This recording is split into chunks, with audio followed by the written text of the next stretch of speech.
le triangle de la pauvreté. Mbout, Lixaïba, vous connaissez tout ce projet.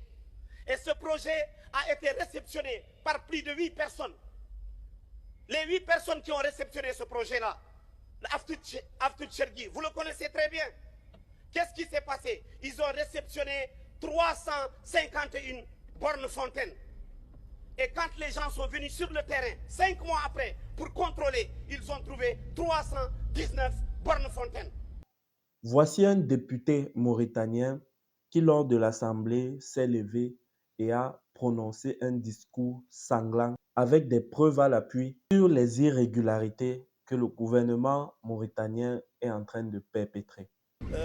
Monsieur le ministre, nous vous souhaitons la bienvenue encore une fois dans cette auguste assemblée. Ce matin, vous nous présentez 3 projets de loi que vous voulez qu'on fasse passer dans cette assemblée. Et ici, je m'adresse aux députés. Prenez vos responsabilités.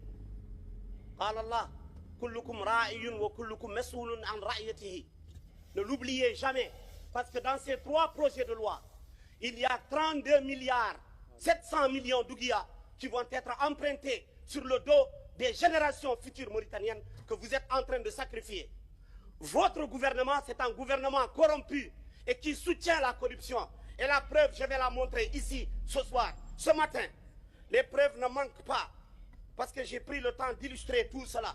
Ces photos, c'est un projet de borne fontaine. Ça, c'est des preuves.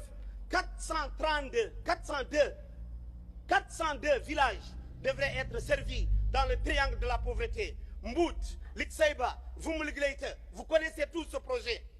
Et ce projet a été réceptionné par plus de 8 personnes. Les 8 personnes qui ont réceptionné ce projet-là, Aftout Chergui, vous le connaissez très bien. Qu'est-ce qui s'est passé? Ils ont réceptionné 351 bornes fontaines.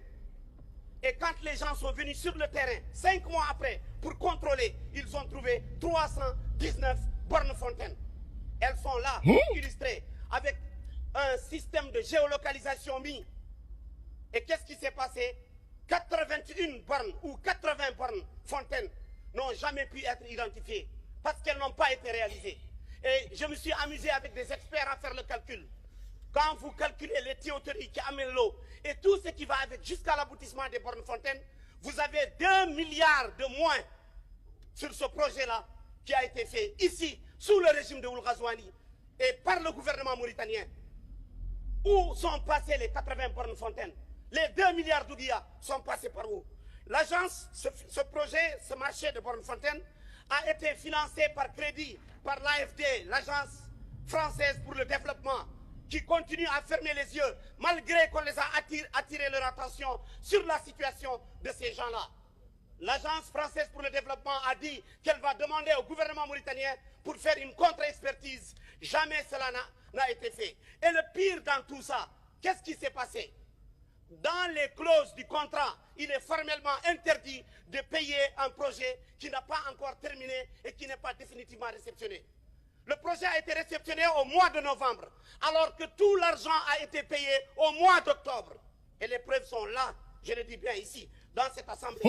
Les députés qui voudront aussi le voir, je suis prêt à donner des copies. Pourquoi nous allons continuer à nous taire sur toutes ces dettes et voir la destruction de l'économie de notre pays et fermer les yeux? La Mauritanie, le gouvernement mauritanien n'est pas transparent. C'est un gouvernement qui soutient la corruption parce que tout l'argent qui est volé, l'argent qui est détourné, va dans les poches des directeurs, dans les poches des ministres. Et nous, on va continuer à nous taire, on va continuer à vous regarder détruire ce pays, on va continuer à nous dire sois poli, sois gentil, jusqu'à ce que toutes les générations de notre pays soient sacrifiées, alors que la jeunesse mauritanienne est partie aux États-Unis par le biais de Nicaragua parce qu'ils n'arrivent pas à travailler dans leur pays. Vous avez une responsabilité de revoir ce que vous êtes en train de voter, parce qu'il n'y a aucune condition de transparence qui nous permettra de prendre ce matin 32 milliards 700 millions à crédit remboursable sur plus de 30 ans, et on va détruire l'avenir de la jeunesse mauritanienne. Ça, c'est inacceptable. Récemment, le porte-parole du président Gbagbo, ancien président de la Côte d'Ivoire, était du côté du Burkina Faso. Merci beaucoup. Monsieur le secrétaire ministre secrétaire général du gouvernement, chères autorités politiques et administratives, chers chefs coutumiers, les représentants des NABA. Pardon. C'est comme ça on dit, hein? NABA, c'est ça. Hein? Je ne suis pas trompé, je crois. Merci beaucoup. Monsieur le Président, l'APA, chers amis du Burkina Faso et d'ailleurs, je voudrais, au nom de son Excellence le Président Laurent Gbagbo, vous dire merci. Vous traduire ces salutations, vous dire merci.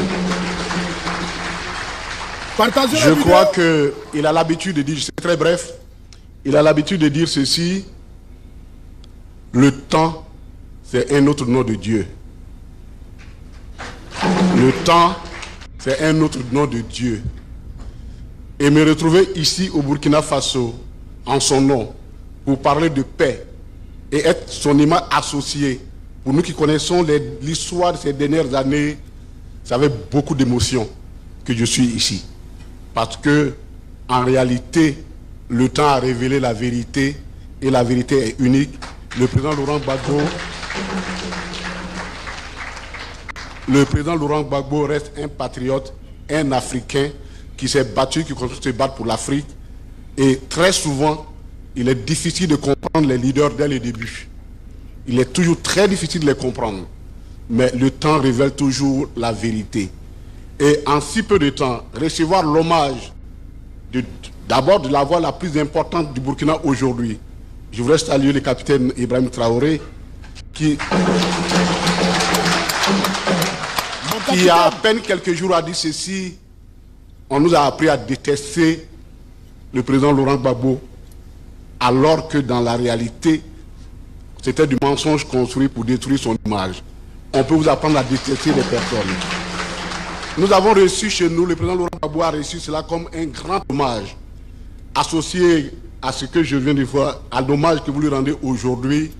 Je peux vous dire que merci. Et infiniment merci. Et je suis heureux que ce témoin lui soit rendu au moment où il est vivant. Merci beaucoup. Parce qu'en Afrique, c'est un problème que nous avons. Nous aimons trop célébrer les martyrs au lieu de célébrer les héros. Célébrons nos héros quand ils sont vivants. Souhaitons beaucoup de chance, beaucoup de courage au capitaine Ibrahim Traoré, à Assimi Goïta et Atmani du Niger. C'est important que de leur vivant, ils sachent que nous sommes avec eux, vous les supportez. Et si vous suivez l'actualité et les propos du président Laurent Gbagbo, à chaque fois qu'il y a une position sur ces trois pays, sa position est claire et irrévocable. Lorsqu'ils ont parti de la CEDEAO, il a dit de façon claire: vous ne pouvez pas les condamner parce que dans la réalité, ils sont en train de partir de la CEDEAO parce que la CEDEAO ne leur donne pas autre occasion, autre opportunité que de partir. Tant que nous ne réformons pas, que nous ne changeons pas nos rapports et que nous ne devenons pas des pays autonomes, des pays sérieux qui veulent défendre ce qui leur appartient, c'est-à-dire leur souveraineté, leur liberté, ceux qui sont épris de liberté partiront de toutes les associations africaines qui ne militent pas pour cette cause. Que Dieu vous bénisse, que Dieu bénisse le Burkina Faso. Merci pour l'hommage et merci beaucoup.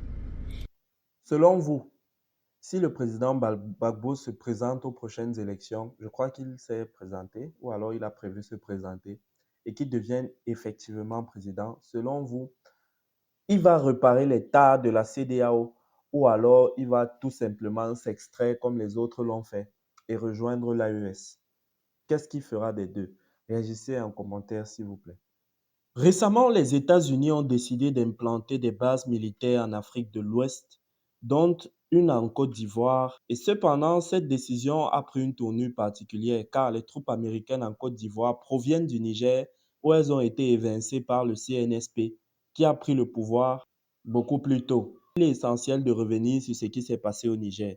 En juillet 2023, le président Mohamed Bazoum a été renversé et le CNSP a pris le pouvoir. Sous ce nouveau régime, les relations avec les partenaires internationaux, notamment les États-Unis, ont considérablement changé. Le CNSP demande le retrait des troupes américaines et d'autres forces étrangères du Niger, citant des raisons de souveraineté et de crise nationale. La présence de ces troupes américaines expulsées du Niger en Côte d'Ivoire a suscité des réactions vives et diverses. Voici quelques points clés de la réaction du peuple ivoirien. La souveraineté et l'ingérence. Une grande partie de la population ivoirienne perçoit cette situation comme une ingérence dans leurs affaires intérieures et ils considèrent que l'arrivée des troupes américaines qui ont été évincées du Niger pourrait être perçue comme une violation de leur souveraineté nationale. Cette perception est amplifiée par le fait que ces troupes viennent d'un pays voisin où leur présence a été inacceptable. Le deuxième pan, c'est sur le plan de la sécurité et des relations régionales. Les critiques soulignent que l'arrivée de ces troupes pourrait créer des tensions supplémentaires en Côte d'Ivoire et la présence militaire étrangère, surtout celle qui a été récemment expulsée, pourrait exacerber les tensions régionales et nuire à la stabilité locale. Il y a des craintes que cette situation puisse entraîner des complications sécuritaires et diplomatiques. Et le troisième point, c'est sur les réactions officielles. Le gouvernement ivoirien tente de justifier cette décision en mettant en avant les accords bilatéraux de coopération en matière de sécurité. Et les autorités affirment que la présence militaire américaine est essentielle pour renforcer les capacités locales dans la lutte contre le terrorisme. Cependant, cette position est contestée par une partie significative de la population et certains acteurs politiques.